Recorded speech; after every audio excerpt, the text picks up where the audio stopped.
ಆ, ನೀವು ಎಷ್ಟೇ ಬುದ್ಧಿವಂತರಾಗಿದ್ದರೂ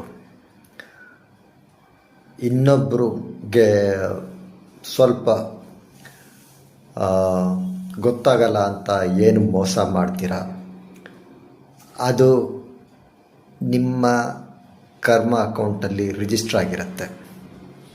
ಮುಂದೆ ನಿಮಗೆ ಅದರಿಂದ ಎಷ್ಟು ಕಷ್ಟ ತಿರುಗಿ ಬರುತ್ತೆ ಅದು ನಿಮಗೆ ಗೊತ್ತಿರಲ್ಲ.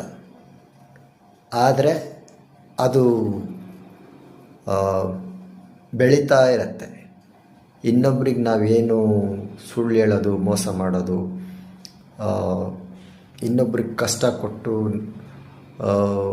ಏನೆಲ್ಲ ಇದು ಮಾಡ್ತೀವಿ, ಅದೆಲ್ಲದು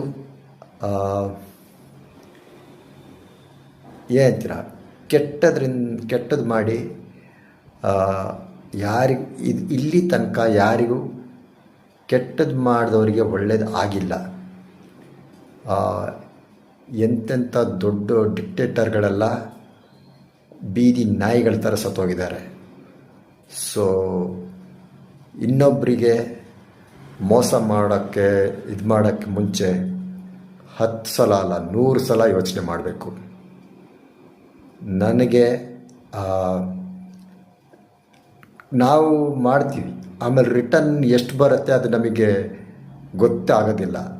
ಅದಕ್ಕೆ ಹುಷಾರಾಗಿರಬೇಕು, ತುಂಬ ಹುಷಾರಾಗಿರಬೇಕು.